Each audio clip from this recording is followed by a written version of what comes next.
I'm AJ Bianco from Podcast PD, a part of the Education Podcast Network, just like the show you're listening to now. Shows in the network are individually owned, and opinions expressed may not reflect others. Find other interesting education podcasts at edupodcastnetwork.com. Coming up on episode 207 of the House of EdTech, I am talking to Kirsten Thompson, and we're talking about Microsoft, digital equity, and educators on social media. I've also got 9 more Google Drive tips, and of course, the House of EdTech VIP. Strike up the band.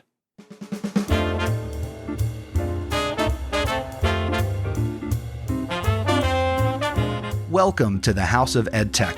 My name is Chris Nesi. The House of EdTech launched in 2014, giving me the opportunity to speak with teachers, leaders, and creators so you can more effectively integrate technology, strengthen your pedagogy, and have more confidence in your classroom and school so you can make an impact. Get involved with the podcast by visiting my website, chrisnesi.com. Using technology isn't difficult, and this is where it begins. This is the House of EdTech. That's right. It's time for some great anytime, anywhere professional development, and you're in the right place for education technology. If you're brand new to the podcast, welcome. If you are a returning listener, welcome back. I'm so glad that you're here and making time for the show. I always wonder when I sit here recording it, I know where I am. I'm sitting here in the extra room in my house that's outfitted with all the podcast stuff. It is the House of EdTech studio. But I always wonder, where are you listening to this? Let me know. Tag me on Instagram or on Twitter. Twitter, I'm at Mr. Nesi. Instagram, it's at House of EdTech. I would love to know and see where you're listening to this. I'm just curious. So if you have time, remember to tag me and share out a picture of you when and where you listen. I think that would be fun. But I have a jam-packed episode for you today to listen to wherever you're listening to this. And as always, I thank you. Got a great conversation coming up with my friend to the north, and I have many friends in Canada.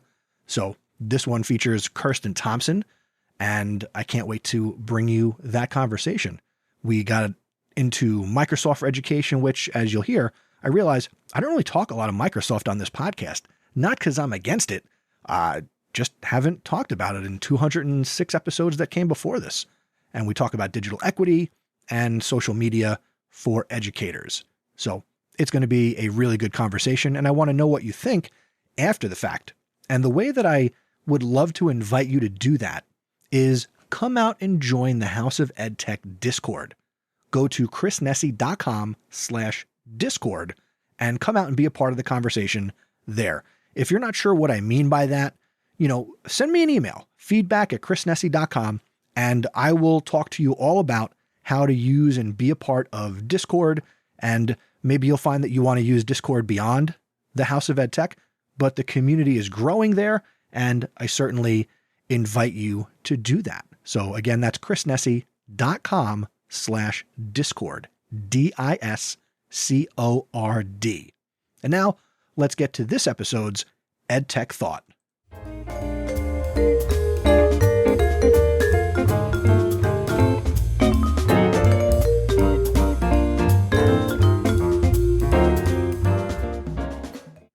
As I sit here recording this episode, I am getting ready to start the 22-23 school year. This school year, I am excited to announce that I am still teaching high school social studies, so nothing has changed on that front. But as I get ready to start another school year, I'm reminded of a conversation I had with my wife, the lovely Kate Nesi, very recently. And she asked me if I get nervous or anxious at the start of a school year. And before I could even answer her question, she said, "Nah, I know you don't." And for all intents and purposes, she's right. I don't get nervous or anxious about the school year because ultimately I know that I got this. I've been doing this long enough that I sort of know what I'm doing. I have a plan as to what I'd like to accomplish and do between the start of the school year and the end of the school year. But I also realize that not everybody has the same confidence that I do. So I just want to put out here in the EdTech Thought that you got this. So share this clip with anybody who you think might need that little pep talk. And this is not just a beginning of the year pep talk. This is a now pep talk, because you can do this. And there's more to it than that. You have the formal education. You have the formal training. You listen to this podcast. You listen to other podcasts. You are fully capable of doing what you need to do in your job and your role in education. Whether you're a classroom teacher, an administrator at the building level, or a district level administrator, you can do this. Yes, the last couple of years have been challenging and presented the world of education with many obstacles that we have overcome, and we have gotten through this to the best of our abilities. And the benefit to what we've all gone through is we are better equipped for the times that are not as quote unquote challenging. Don't get me wrong. Education presents its challenges and its difficulties every day and every school year. But when you think about what we've learned about online learning and the different technology tools and how to better engage our students when we can't necessarily see them, well, now we can.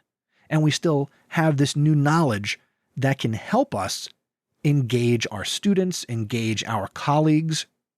And if I harken back to my EdTech Thought from the last episode, episode 206, about dealing with people and being kind to others, if we combine that with confidence, there's no stopping you this school year. Or if you're listening to this at a point in time where, you're feeling a little down and, tired and, you doubt yourself. You've done it before and you can still do it. I know that this year is going to pose challenges, or the future, again, if this isn't the beginning of the school year when you hear this, there are going to be constant challenges, but we always find ways to work through and learn and grow. And that's similar to what we want to do with our students and what we want to prepare our kids for. We just have to remember more often that the same thing applies to you and me. So remember, you got this. And if you ever feel like you need to talk to somebody, feel free to reach out to me, and I'll be more than happy to have a conversation, listen, give you ideas. Just reach out and we'll coordinate and we'll make that happen. I'm here for you. You got this. And that's my EdTech Thought.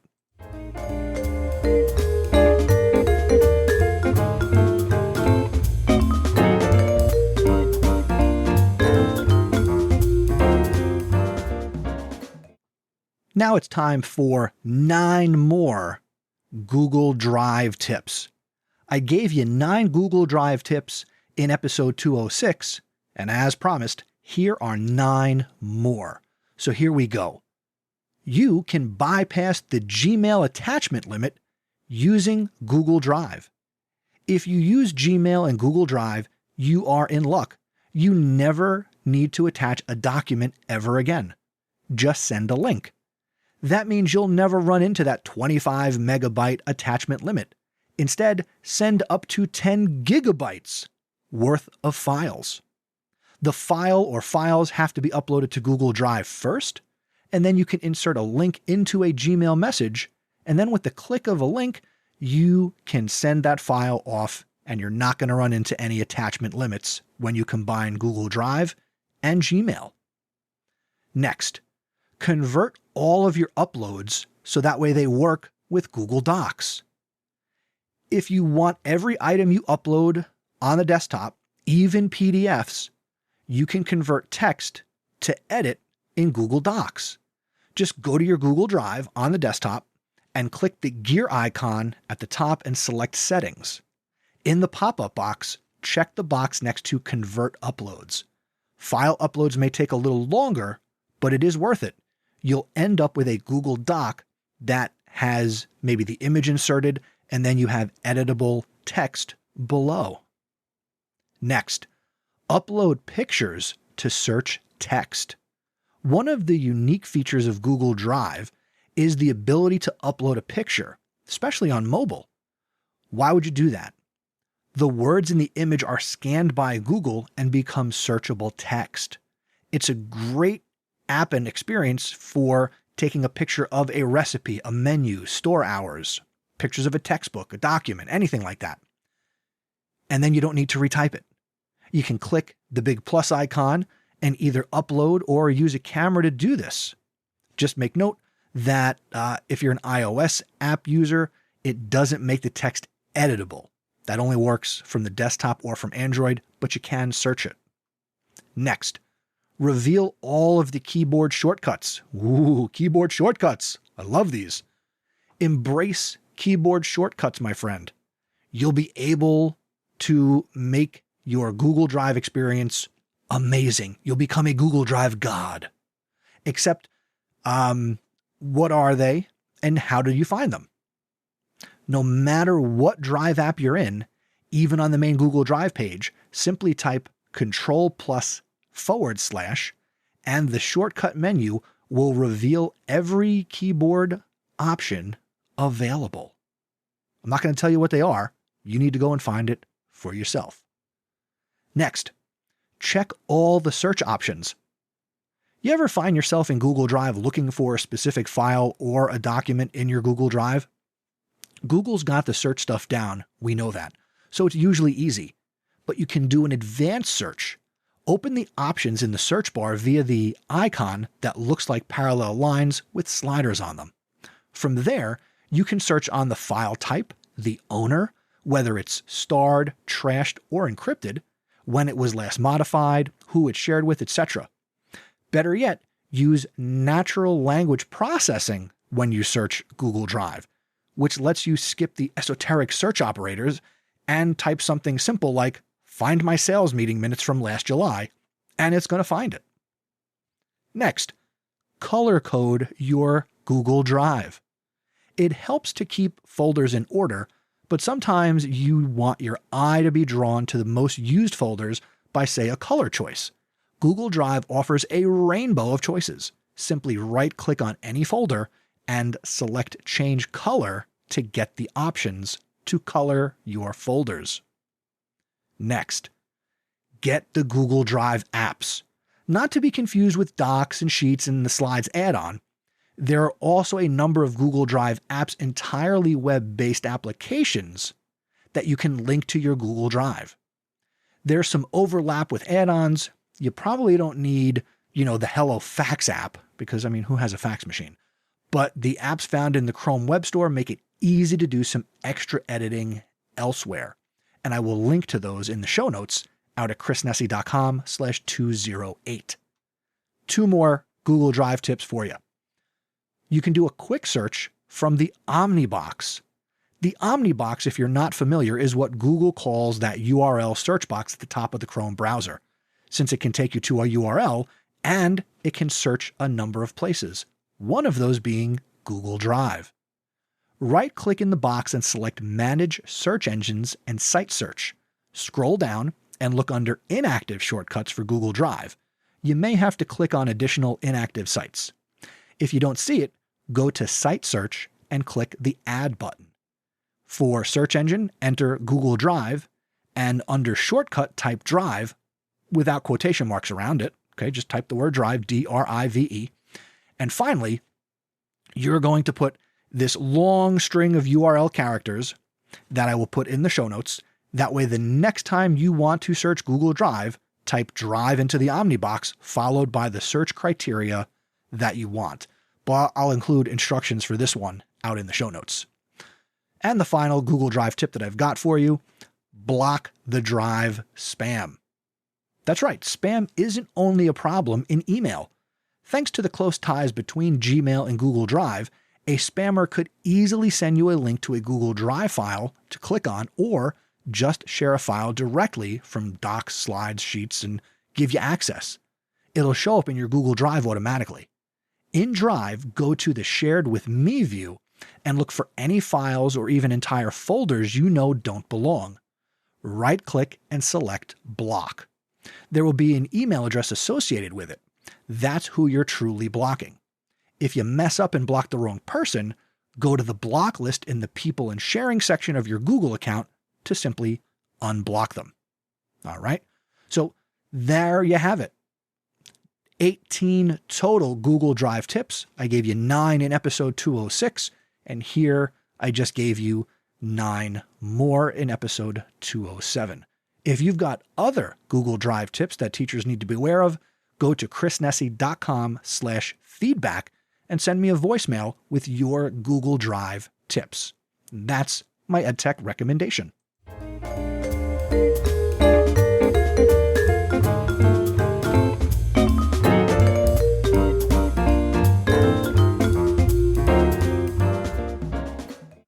All right, it's time for my featured conversation. Again, I am excited once again to be talking with Kirsten Thompson from Canada. And again, we're talking about Microsoft, digital equity, and educators' use of social media. So without further ado, here is my conversation with Kirsten Thompson.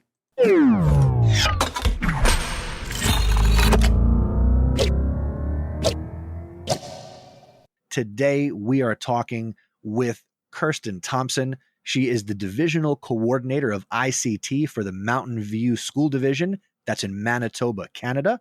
Today, we're going to be talking about Microsoft and digital equity and a topic that we're both passionate about, social media for educators. But enough out of me. Welcome to the House of EdTech, Kirsten Thompson. Thank you so much for having me. I'm looking forward to our chat. Me too. This has been a long time coming. I feel like I'm going through this streak of episodes where I'm bringing on people who I've known for a while. It's my show. I want to talk to them. So I'm glad you're here for sure. Thank you. Thank you. It's really fitting, I think, that we get to chat in the summer because when I have my staff leave me for our summer months, and here in Manitoba, we're off for July and August, we sit down and think, what kind of professional development, if staff want to participate, that they can check out. And your podcast and the network is always on my list. So it's so nice that we actually get to chat now during the summer months.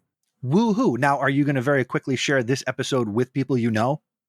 Well, obviously. Of course. And I'm going to put it out on social media. Yes. Let's dive into our first topic, and that is Microsoft, which before I hit record, I readily admitted that I have realized over the course of 200 plus episodes of this podcast, I've never really talked about Microsoft in education. Not that I'm against Microsoft. I grew up on Microsoft. Only here in, 2020, 21, 22, did I make my main computer a Mac. For the longest time, I was hell-bent on staying Windows and PC. I still love Windows, don't get me wrong. I've never really talked about it. So enter you. Let's talk a little bit about Microsoft in education. What's your experience? What do you love? What can we do? I am a huge fan of Microsoft in education. And I say that from the perspective of having both the Microsoft and the Google experience. I use both platforms for different purposes. My experience as a classroom teacher, as well as in the role that I am right now, were both in Microsoft settings. And so I kind of got to see both components, both as a classroom teacher, as well as on the administrative side with us kind of testing out new features and being more involved in the training aspect. And I feel like over the past few years, I think thanks to Google and, sharing out their suite of tools, that Microsoft really did such a strong shift. And I think a really positive shift from that business perspective where, Microsoft is just the suite that you have when you work in an office, if you work in a government institution, to what features can we bring in that is really going to elevate the value that educators can have. And personally, I think those tools are now beneficial for everybody, regardless of if you're an educator or not. Now, we're talking about more than Microsoft Word and Microsoft Excel and PowerPoint. What are the Microsoft tools beyond the big three educators are using if they're in a Microsoft district or they want to leverage Microsoft technology as a teacher? Well, I think we would be remiss if we didn't talk about Microsoft Teams, especially with where we're at. Oh, thank God you said Teams. COVID. I thought you were going to say Access. And I'm like, no, I'm not doing an episode about databases. Microsoft Teams is or would be the equivalent to Google Classroom. And it obviously has spiked in popularity with how we needed to teach over the past few years. So many different features on there. I'm also really loving Microsoft Stream, which is an integrated platform that allows you to do recordings. You can do picture-in-picture. You can do just screen recordings, podcast recordings. It's built into our system, and it all syncs to OneDrive, which is the cloud-based network, similar to Google Drive. So that makes it really easy for our educators and for our students to create digital content, which I love. And then some of the fun features are add-ons that are available across platforms, which I think bring the most value to teachers and to students. And these would be things like Immersive Reader and Dictate, which are the accessibility features, which I just think are so fantastic. And accessibility is so important, right? It's hard to find an effective EdTech tool that doesn't have some component of accessibility built in, so you can reach all teachers, all people, all learners and users. So exactly. I love the features, and we talk a lot in our school division about accessibility tools being for everybody. And we actually have several of our schools that do onboarding through September and October, where all students, every single student, whatever their grade level is, whatever their programming route is, they sit down and they do accessibility training so that they know where all these tools are, because you never know when you might need them or what value they might bring to your learning experience. Now, one of the things that we talked about before I hit record was how, or you brought it up, how in your role, you'll be onboarding new staff and provide professional development. And you said that one of the things you'll have to do for some educators coming in is they're coming from someplace that has used Google and they've been all about Google. Talk about how you train and get teachers up to speed and get them comfortable using Microsoft for Education. Yes, exactly. So within Manitoba, we have both Google school divisions as well as Microsoft school divisions. And so one of the professional development tools that I actually prepared was a table that compared some of the features. And so if you are a Google Doc user, it would obviously be the equivalent to Microsoft Word, which is a very standard example. And for those that haven't really explored with Microsoft in the last little bit, they have Office 365, which is their online suite, which is much more collaborative and similar to what somebody from the Google experience would be familiar with compared to a traditional Microsoft platform that was downloaded right onto the desktop of the computer. And so I use the Word example. We have, Google Forms being the equivalent to Excel, Google Drive being equivalent to OneDrive, Classroom being equivalent to Teams. We sit down and do a comparison of features so that our teachers can really get a sense of, okay, if I need this purpose, this is the tool that can assist with that. Now, in your role as the coordinator of ICT, I'm going to go in a totally different direction now. So in your role, are you primarily responsible for developing tech-related PD for teachers? Or is there more to it than just that? I have a very diverse role, actually. The version of my job looks very different across school divisions in Manitoba, just so your audience can kind of get a sense of this isn't necessarily the norm. Every school division has a different look on what this job entails. And so I am split evenly between our operations side and our programming side. And so on the operations side, I oversee our computer technician team that does obviously all of our background work, all of our connectivity, our infrastructure. They are the backbone of our entire school division when it comes to everything technology related. I also oversee all of the purchasing of technology equipment for the division. So all of our devices, all of our projectors, as well as our connectivity agreements, everything. And then on the programming side, we look at policy development, so social media policy for staff, video conference policies, as well as professional development. I go into classrooms if teachers invite me, and I do coaching, or we do seminars for students on various topics. And so it's kind of split evenly between those two sides. How did you get into that? Because you were a classroom teacher. You taught basically the equivalent of, middle school and high school between grade 7 and 12. How did you get into this role that you're in? So I was always really interested in the integration of technology. I didn't have to move locations for this role. I was teaching about half an hour down the road. And I was really interested in different ways that we can use technology to reduce some of the barriers of rural and remote school divisions, because it's really hard for us to go into the city, to go to some of the opportunities, to have guest speakers, especially when I started in the classroom. Skype in the classroom was kind of just coming into its fruition at that point. And so I decided to go back to pursue my master's. And I focused specifically on tech integration and the use of social media in the classroom. And so when I finished up my master's degree, this position coincidentally became available a few months after I graduated, and I moved into that role. Now, something else you talked about in telling that story was you mentioned that difference between, the rural and the different settings and locations. And something else we talked about was this digital equity piece that is not only important to you, but it is a topic of importance, here in the US. And, what is that looking like where you are, and what are you doing to, I don't want to say fight. I guess you're fighting for it, and you want to see changes for sure. So please talk about this digital equity piece. I do want to see changes. It was something that was obviously on my radar pre-COVID, and then obviously with the pandemic and having to teach from home and trying to reach students from home, everything obviously came to a boiling point, and it's still something that we're working towards. But when it comes to digital equity, Manitoba is the second lowest area within Canada. We have 13 provinces and territories. So of those 13, we're the second lowest when it comes to bandwidth speeds. So our average speed is about 12.8 megabytes per second.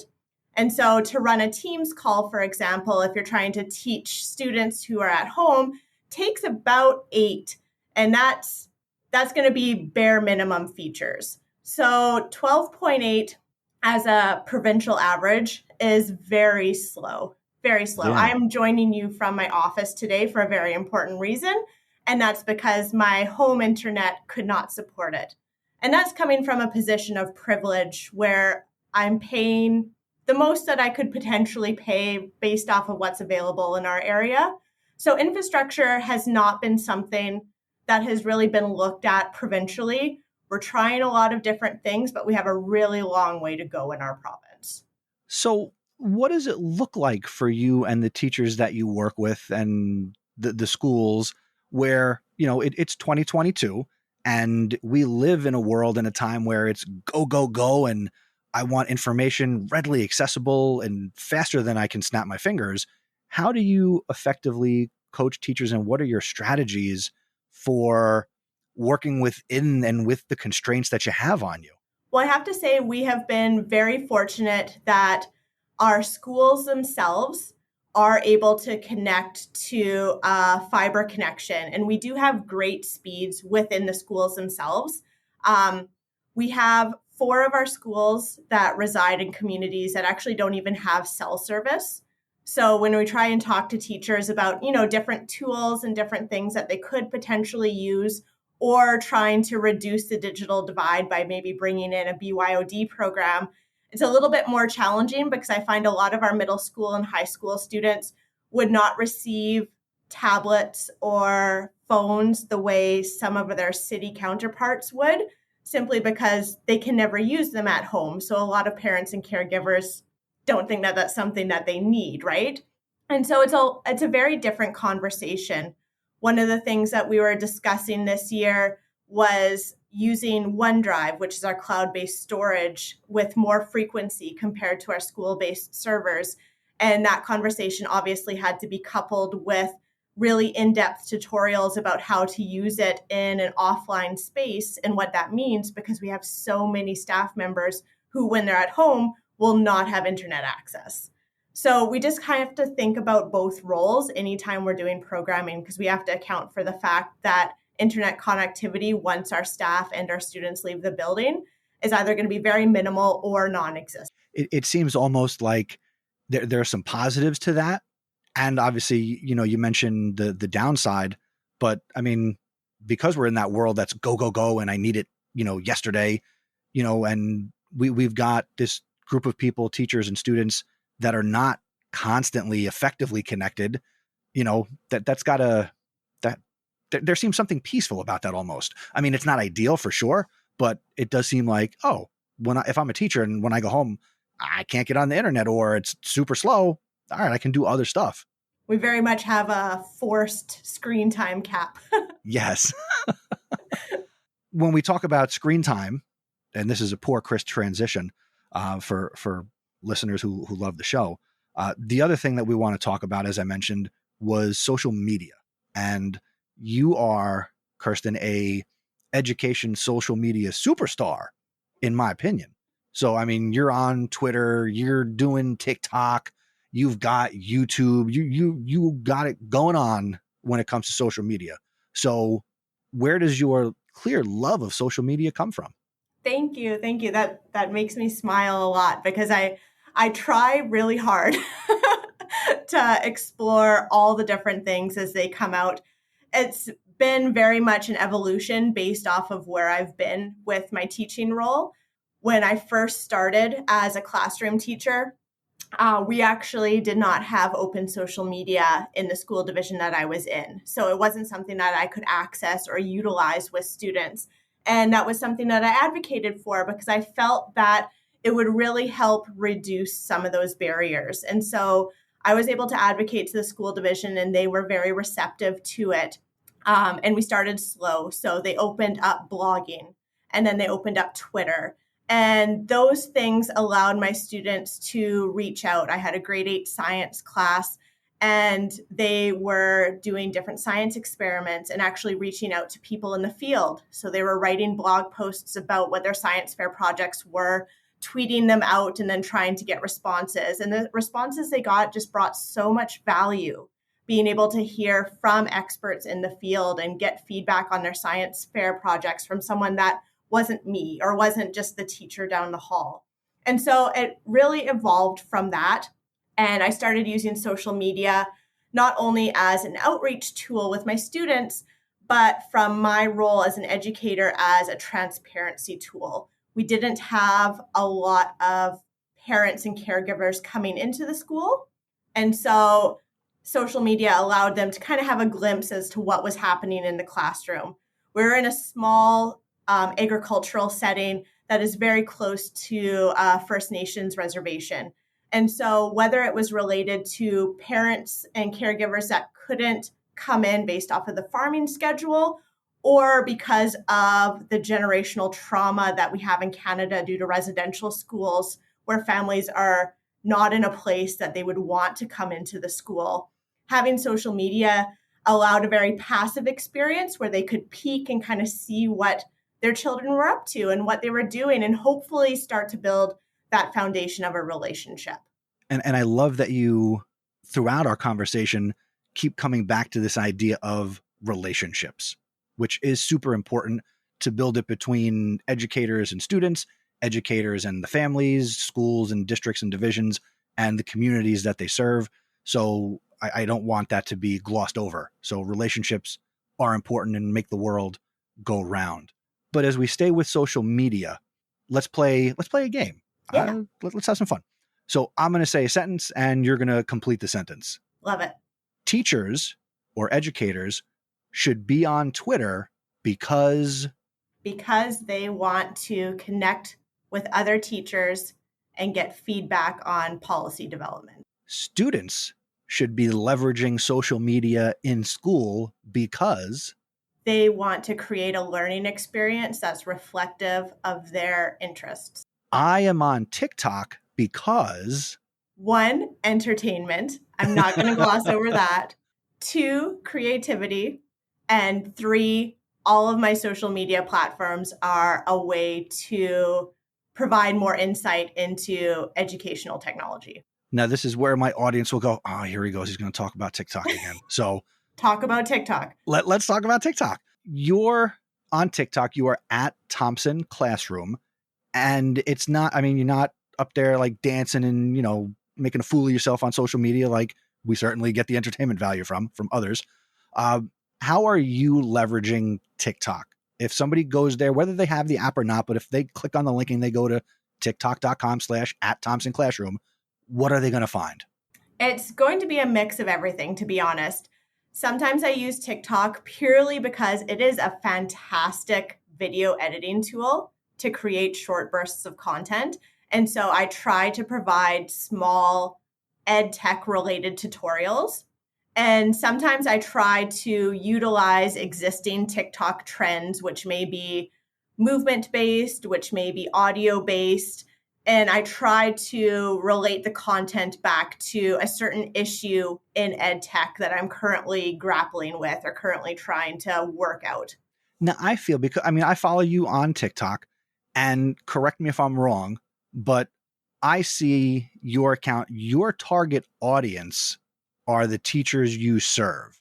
It just so happens that it's public and anybody in the world could see them, but it appears to me that you're trying to specifically reach the teachers you work with. Am I on track? No, that's completely accurate. I had mentioned kind of the history of social media where I was at as a classroom teacher. But yes, in the role that I'm in right now, all of my social media platforms are trying to target teachers and administrators. In the division you're in? Whoever. That's where I'm confused. Again, there's nothing wrong. Like, I'm glad that you're out there doing it. I'm really not sure where I'm going with this, but it seems like your account would be a good example of how somebody could use something like TikTok for the same reason you are. Like if I'm ever fortunate enough to be in a position like yours or at the district level, I would want to be able to reach teachers in any way that I could, whether I'm, leveraging YouTube or leveraging TikTok or Instagram Reels, or how I'm going to leverage the platforms with context, right? Does that make sense? Or am I just babbling? No, we're on the same page with that. I very much want to try and get the information out to teachers as best I can. And I mean, I came from the classroom, and I still very thankfully get a few opportunities to be in the classroom. And I know that it's chaos. And I know that nobody has the time to check my emails during the day, nor do I expect them to. And so if I can create tutorials or informational little video bursts that they can see later on, maybe they're on their break, maybe it's the evening, maybe it's the weekend, but if I can kind of passively show up on their screen, that's fantastic. I love that. It's a way for them to get the information. But it also serves a double purpose, because if I have somebody who reaches out to me through email, I can just drop a quick link and send that their way. Right. What's been the reception to the content you create from the people you work with? I've been very fortunate. Everybody that has spoken to me directly has been very positive about it. I try to use my account, like you had mentioned, as an example of how teachers might use it. So if I have somebody reach out to me that said, hey, I really am interested in getting a Twitter account, like what does that look like, or how might I use it? I can direct them to mine and show them some examples. Or, whether it's YouTube or TikTok or whatever the case may be. I have not had a negative experience to my face, which has been nice. It has also been, I would say, positively received by our board of trustees. Shortly after I came onto the role, I was able to do a presentation on social media, and our board very quickly started their own social media platforms as well to share about the division, which was great timing because 6 months later we went into the pandemic, and they obviously needed multiple platforms to try and get information out. and they've really been running with it. We're doing board elections right now, and they're using social media to leverage that, which is really interesting to see because now it's being utilized at all levels. Awesome. So again, if you go out to chrisnesi.com/207, you're going to have Kirsten's bio, and there's going to be links to her website, her YouTube, her Facebook, her TikTok. So make sure that you get connected with her in a way that's, suitable for you. I'm connected on everything, I think. If not, she'll let me know. But you should be connected with her for sure. Now, Kirsten, before we wrap this up, and again, I thank you for going to your office here in the month of August. And, I'm sure you're preparing to some degree for the upcoming 22-23 school year. What is in your sights here for this new school year? Special projects, things you're working on, things you're excited about this year that might be new and exciting for you and in your role? Well, I'm really excited to kick off our Summer Learning Institute. The last week of August is still technically summer break here in Manitoba, but at that point, I would say, 80 to 90% of our teachers are in the classroom, which I know is the case for most of your listeners, regardless of when they go back. They're always in the classroom ahead of time. So our Summer Learning Institute is offered. We're doing both Microsoft-related PD sessions as well as some just open training sessions. And so what those are is I call them Tech Support Center.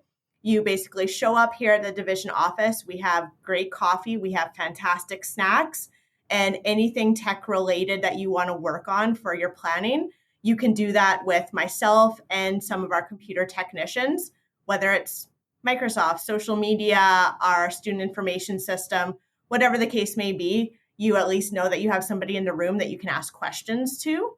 So I'm really excited about that because it's always a fun time to see all of our teachers back and have those smiling faces. That's awesome.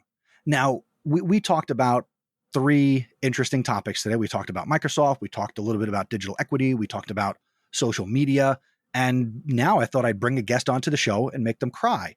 So you also let me know that you are working on your doctorate and you're conducting research, and you are, you might be knee deep, ankle deep, neck deep in doctoral research.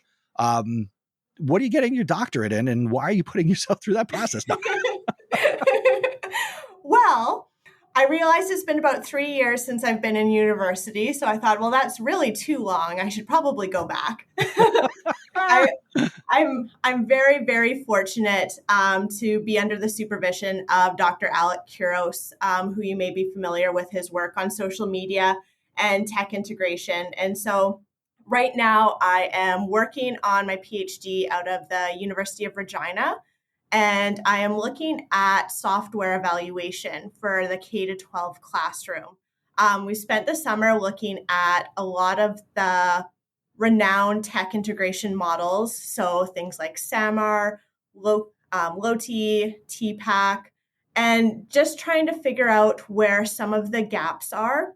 None of the tech integration models right now have what I'm satisfied in when it comes to teachers being able to evaluate software independently in a way that is not only going to take into account the pedagogical knowledge, but also things like divisional policy, data retention policies for their federal level or their provincial level, as well as things like accessibility and consumerism.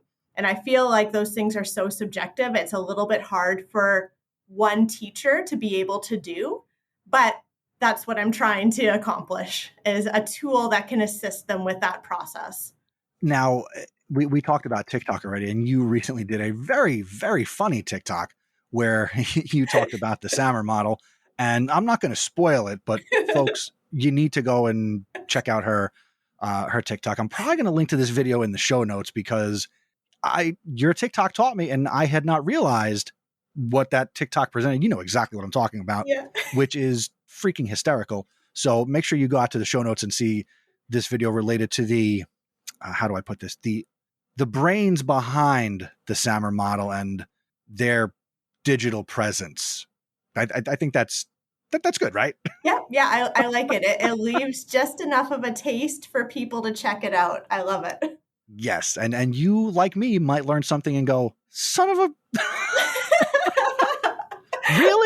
Really? So that being said, when you get your doctorate, I want to, if you'll allow me, to bring you back on and talk about educational software evaluation and what needs to be considered. So can I get you to commit to coming back when you're done? Of course, I would love it. I'm going to be in total celebration mode at that point. So yes, excellent. So I don't know if you had said it, and I may have missed it. I was listening. But when do you anticipate finishing this process?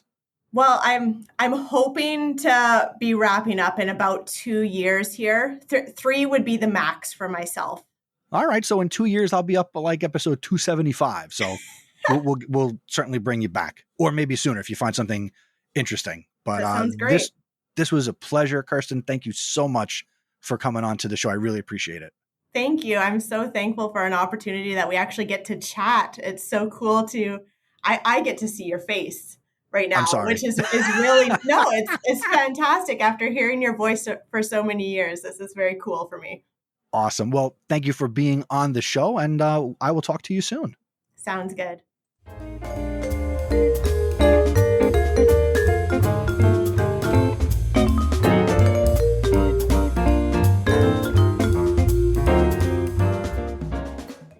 And now it's time for Just Give It a Try, the section of the podcast where I look to have you share what worked and maybe even what didn't work in your education experience.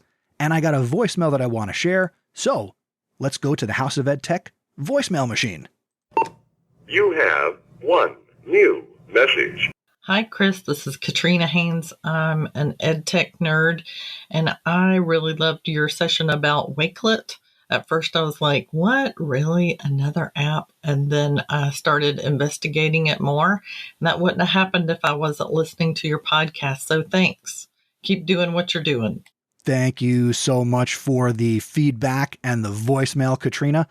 Obviously, I believe Katrina listened to episode 182 of the podcast. And on that episode, I had on Tisha Poncio, who is a digital learning specialist at Wakelet. And stick around to the end of the episode because I've got some exciting things to share about all of this.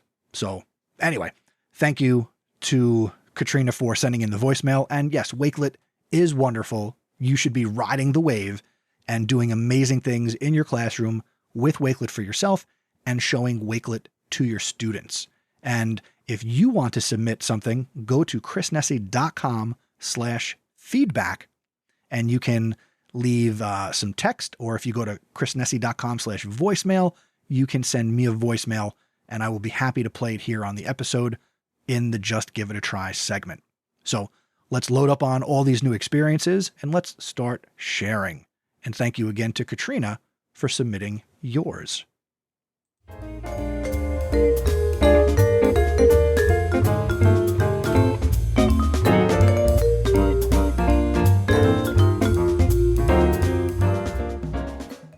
And now it's time for the House of EdTech VIP. And I want to give a great, fun shout out to Sarah Yunker.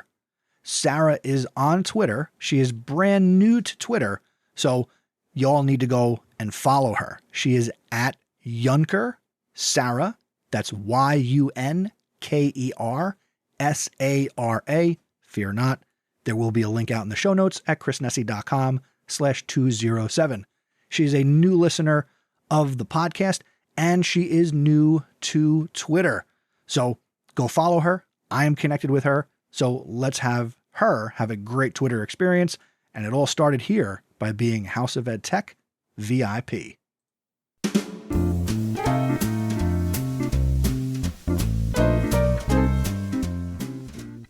Thanks for listening to this episode of the House of EdTech podcast. If you're not subscribed or following, I hope you'll continue to make this podcast a part of your anytime, anywhere professional development. Thank you again so much to Kirsten Thompson for being my guest today.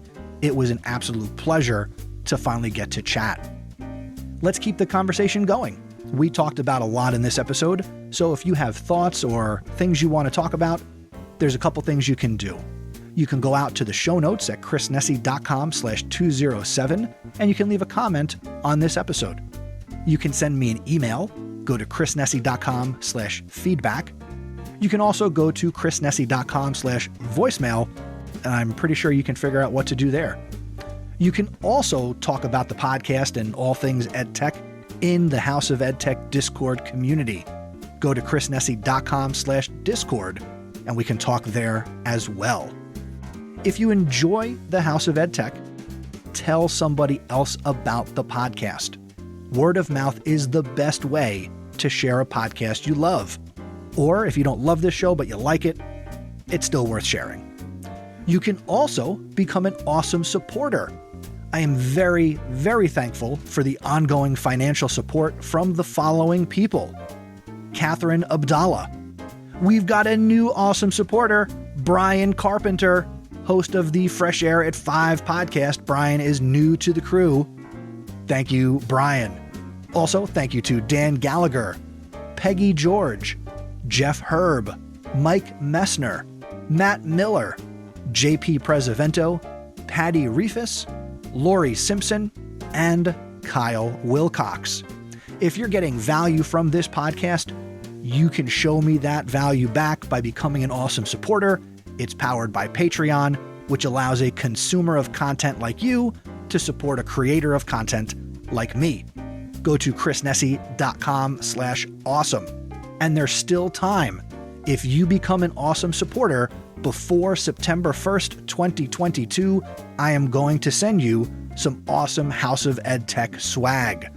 Brian Carpenter is going to get his, Catherine Abdallah is going to get hers, and I would love for you to get in on that too. Again, go to chrisnesi.com/awesome. The next episode is 208, and I'm going to be talking with Tisha Poncio, digital learning specialist at Wakelet, and Rick Butterworth, one of the founders and head of UX and UI at Wakelet. That comes your way on September 11th, 2022. Until next time, thanks for learning with me, and remember, using technology isn't difficult. Just give it a try.